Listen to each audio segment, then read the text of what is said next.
Hey guys, welcome to my first Q&A I've ever done on this channel. I was actually going to do it outside, but it's off and on cloudy and sunny, which really messed up with the lighting. And the fact that it's 45 degrees outside probably makes it better to do it inside. So let's get started. Natric QP, I'm sorry if I butcher your names. Really sorry, please forgive me. Natric QP asks, how is eating grocery shopping food in general different in Japan? I would say that there's different rules in Japan for eating, such as don't walk and eat. You're supposed to stop and stand and eat or sit down. If you're eating in an izakaya, it's a little bit louder, and it's actually okay to yell at the waitress like "sumimasen." But then for me, it's growing up in America, it's unnatural to me to yell like "Hey, excuse me, waiter." It's rude. So it's something that I still don't feel fully comfortable with even today. And then grocery shopping, one of the big things is probably, aside from the items that are actually sold, because of course it's geared to Japanese, is there's a lot of plastic being used. So I hope that there is a better solution where they can use more environmentally friendly plastic to accomplish the same goal while also being more environmentally friendly, because yeah, that plastic is kind of a bit much. 028 Untitled asks, what do you miss about America, and are you going to publish a photo book in the future? Thanks. Yeah, so a photo book is something that I've been thinking about doing for a while now. I've been playing around with different concepts. I just haven't gotten one where it was like, oh, that's the one I'm going to be doing. So if you or anybody else have an idea of what kind of photo book you'd like to see from me, definitely give me some ideas. It's welcome. But yeah, definitely I'm going to be making a photo book at some point. As far as what I miss about America, I miss driving, but I don't miss having to drive. I miss the food. Food in America tends to be more savory, aka unhealthy, but savory and tasty. I also miss Tim's Cascade jalapeno chips quite a bit. That's my favorite chips. Definitely strong flavor, and I tend to like stronger flavors like that. Edward Trinidad asks, I've been to several very small train stations without workers or gates. Are they operated on an honor system, or did I miss some place to show my ticket? Yeah, Edward, they are actually on an honor system as far as I know. There might be like a small little stand with a sensor on it. If you're using an IC card like a Passmo or a Suica or whatever the local card is, you're going to want to tap that sensor because it's going to close off your trip. But most times it probably costs more for the railway company to man that station than it is to not have anybody pay.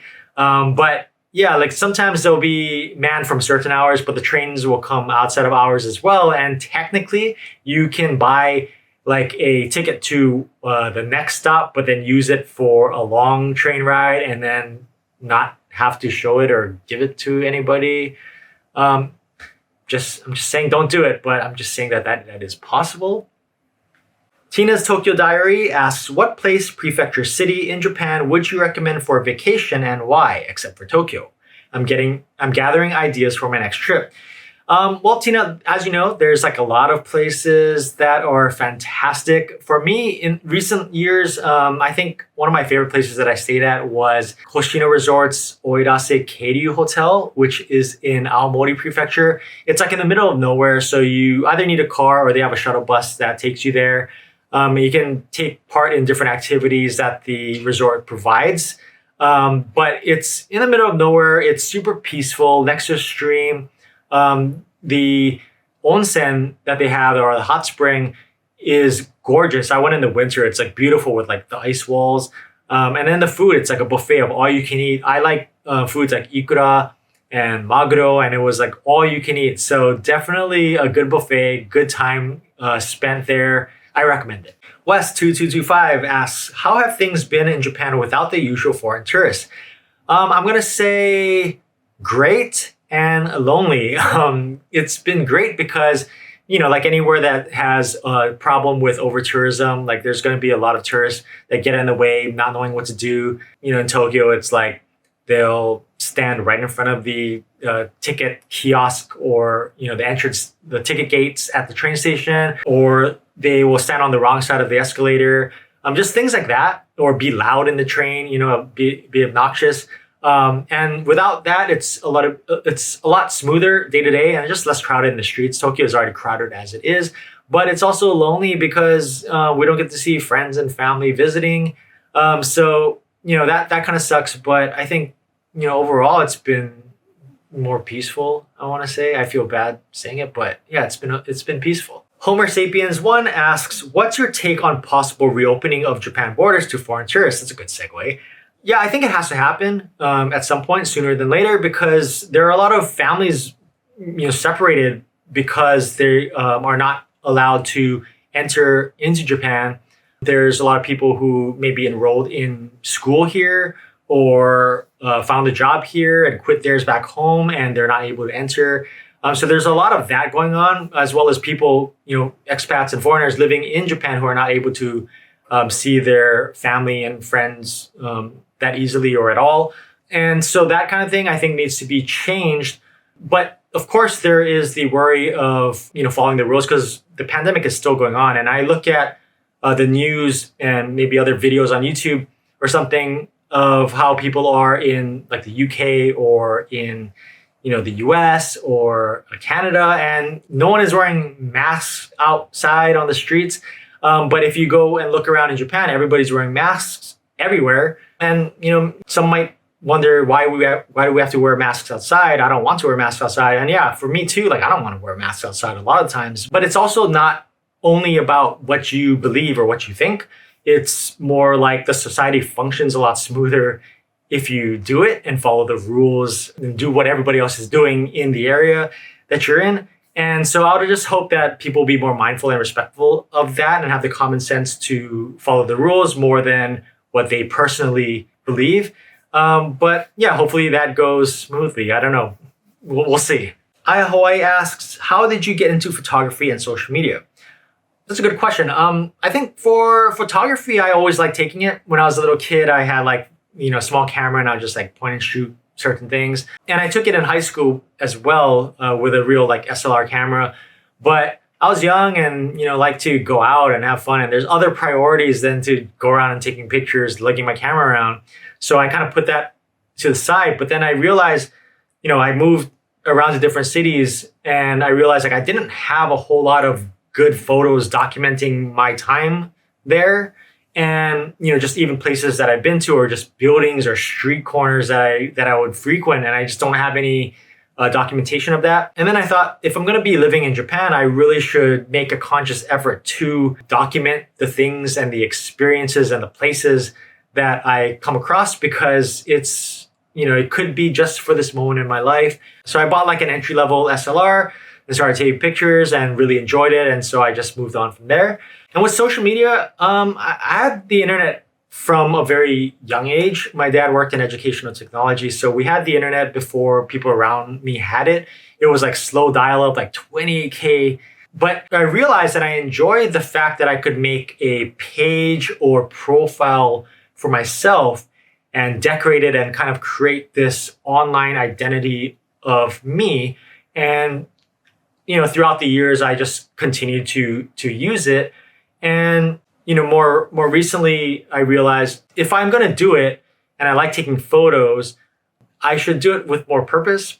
And I do it for work anyways. So I know that it can be beneficial and it presents opportunities such as work opportunities or, business, even relationships, friendships, and so on. So I should probably continue doing this with purpose if I'm going to do it anyways. And the fact that I enjoy doing it and taking pictures and it kind of relates, I guess it kind of just works out.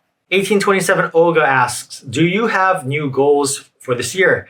I do. I don't have goals as far as I want to achieve this number by this date, but I did tweet something out in mid-January.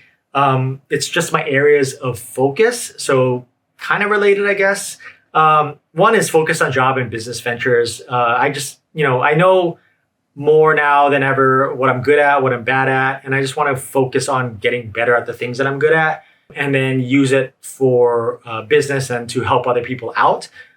Second is put more effort into investing again. I used to dabble a little bit back in the day in stocks and funds, but I kind of just ignored it. And I just think I should just get back into it again because I need to. 3, continue growing as a creator. Like I answered in the previous question, I enjoy doing this kind of stuff. I like making videos. It's hard, but I like making videos, taking photos, making profile pages and my own personal website and so on.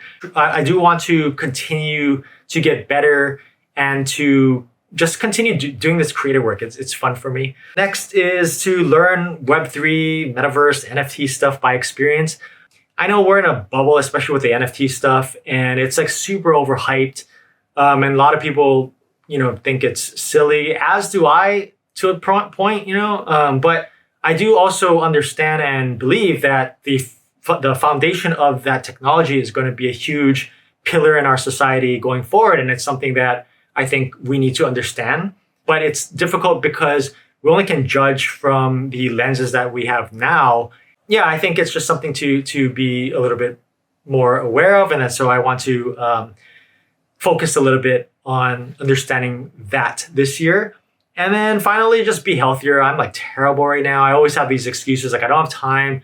There's COVID. And these are they're real excuses. There's no flag football league or no basketball around me. And it's something that it's things that I like to play. But at the end of the day, I do need to be a little bit more healthier. So that's another thing that I want to focus on this year. Hey, my 14 asks, where did you live on Kauai? I was born in Waimea. Oh, well, actually, I didn't ever live on Kauai, but my family's from there. My mom's parents are from Kauai, and my dad is from Kauai, and actually Waimea. I used to go to spend summers when I was a kid in Waimea. Every summer, my cousins from Oahu also would go back, and we would have like the most fun summers. We would go to like the landing, fish there. We'd go up to Kokee, stay at a cabin, go to the reservoir to do trout fishing, have bonfires on Kekaha Beach. So definitely a lot of good memories. But yeah, that's cool that you also were from Waimea because my family is from there. I'm sure there's probably some connection somewhere between our families, right? Darren Itamura asks, hi Barrett, my question is, what is something that before living in Japan you wouldn't think was essential, but now after living in Japan for 12 years, you couldn't imagine living without in your day-to-day life?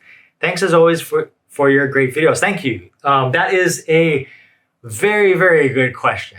Wow. I could say something like translation apps, and I think it's gonna be toilets, Japanese toilets. It's an everyday item.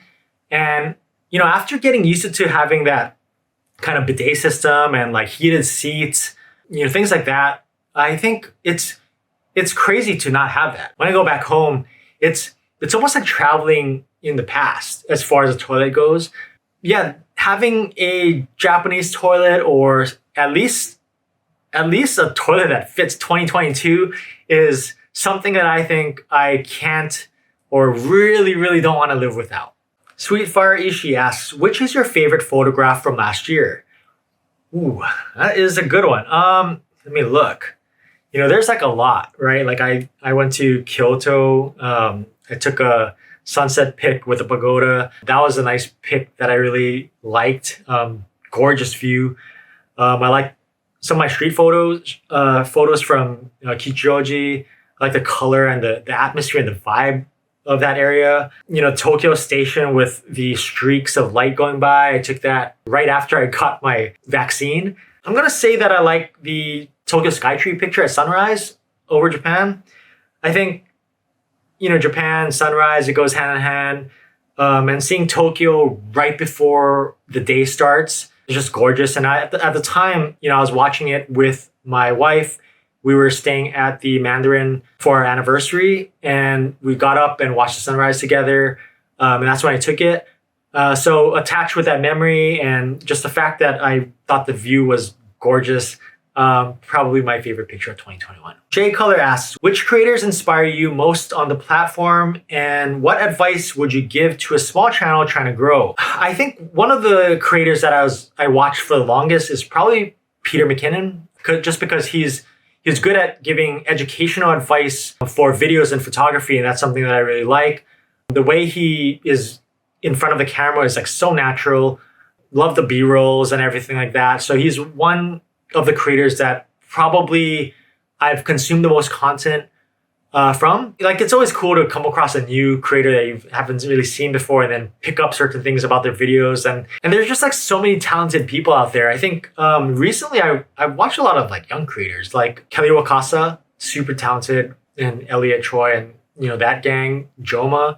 He's like super funny. I watched some like Gen M's videos. I'm not really like her target audience, so I can't really watch all of her stuff because I'm not really into the makeup and things like that. But like as a creator, like, and as a business person, very admirable.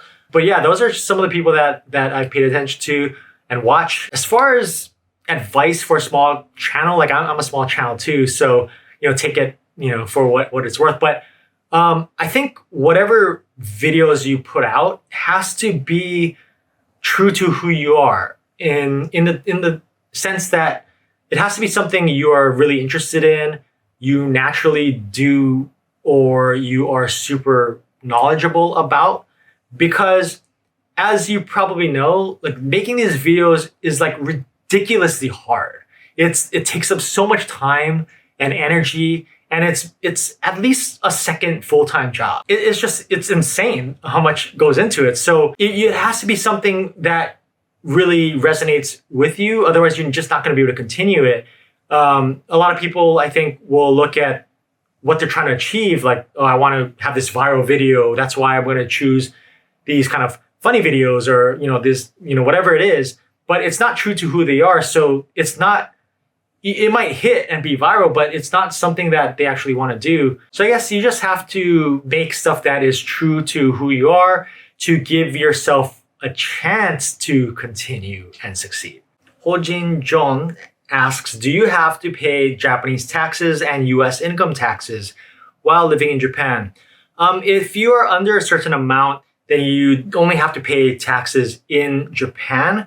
But if you go over that, and if you have investments in the US, then you have to also pay that part in the US, but you have to file taxes in the US no matter what if you're an American citizen, because the two countries have some kind of agreement. But yeah, basically you have to pay in Japan and you have to at least file in the US. Jaco Pico asks, when did you move to Japan and why? I moved in 2009. I went on the JET program, did English teaching at a junior high school in Fukuoka prefecture. But as far as why, I think I came on a trip with my friend after we graduated from high school, and we went to Tokyo, Yokohama, Kyoto, and Hiroshima. And it was just so fun. There's so much energy, so many people. Everything was so different from any place that I've been to before. At the time, I'd only been to Western Canada, I believe, and around the US, a little bit West Coast. But Japan was so different. And it wasn't a place where you had to think about things like getting a sore stomach from the food, or where do I get water that's drinkable, things like that. And I think that really helped make it easy to think about exploring. So, I just thought about it and thought, now or never, and decided to move. Kevin J. Yao asks, what made you stay in Japan long term after teaching, and how is the work-life balance?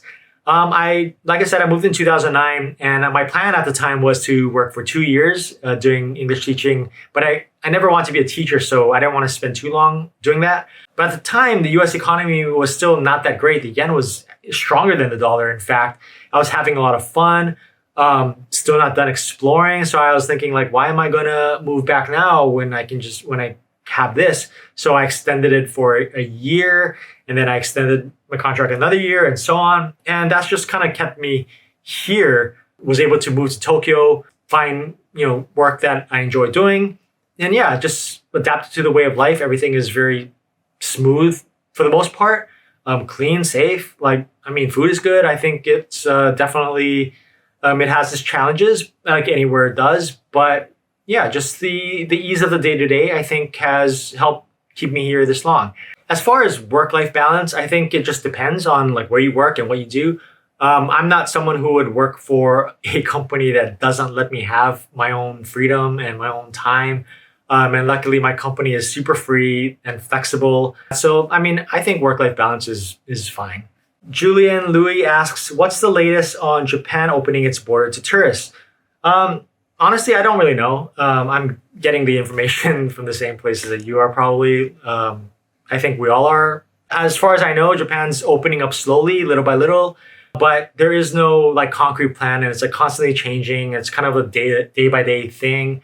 But yeah, hopefully we'll get some news or concrete schedule soon. Rootsraj 1910 asks, "Are you an engineer by profession?" No, I'm not. I am a marketing person / social media / photographer / creator. But yeah, I think you got that by now. And Dihan55, when are you moving back to Hawaii? That's a good question. I don't know. I don't have an update right now. It just depends. Yeah, we'll see. But that's all for today. Thank you so much for asking the questions. Hope you enjoyed this. Leave a thumbs up if you liked it. If you're not subscribed yet, please do. Hit the bell if you want to see more of my content. But yeah, thank you for hanging out, and I hope to see you in the next one. Laters.